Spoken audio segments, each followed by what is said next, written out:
नमस्कार, पुन्हा एकदा टॅलेंट कट्टातर्फे मी आपल्या समोर आहे आणि आज अजून एक महाराष्ट्रातले सह्याद्री आपल्या समोर आहेत. तर आपण जाणून घेऊया सर, तुम्हाला जो पुरस्कार आज टॅलेंट कट्टातर्फे मिळत आहे त्याबद्दल तुम्हाला काय वाटतं, तसेच टॅलेंट कट्टाबद्दल आपलं मनोगत आपण व्यक्त या ठिकाणी करू शकता. नमस्कार, माझं नाव दिनेश संतोष सैन्याने. मी शासकीय औद्योगिक प्रशिक्षण संस्था धुळे इथं मी कार्यरत आहे. मला क्रीडा पुरस्कार म्हणून टॅलेंट कट्टाने आपली निवड केलेली आहे.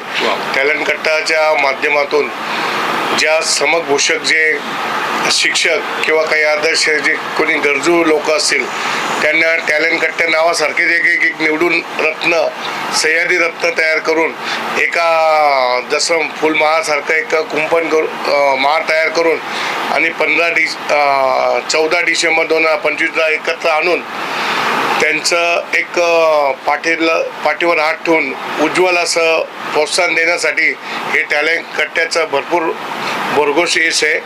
नियोजन अगदी उत्कृष्ट आहे आणि व्यवस्था उद्योग सुंदर आहे आणि त्या संदर्भात आणि निवडलेले सर्व त्यांच्या टॅलेंट कट्ट्याच्या नावावरूनच आहे.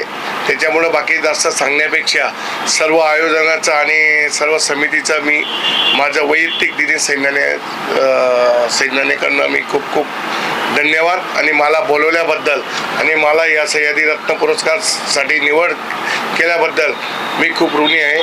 यापुढेही सह्याद्रीच्या या उपकरणाबद्दल, टॅलेंट कट्ट्याच्या उपकरणाबद्दल मला अजून ज्या उपकरणात ज्या प्रोत्साहनासाठी त्यांनी प्रेरणा दिली त्यांचे मी आयुष्यभर ऋणी राहील. जय हिंद, जय महाराष्ट्र. धन्यवाद सर, आणि आपल्याला भविष्यामध्ये असे अनेक सन्मान भेटो या तुम्हाला आमच्याकडून खूप साऱ्या शुभेच्छा आणि टॅलेंट कट्टाकडून खास शुभेच्छा. थँक्यू. धन्यवाद.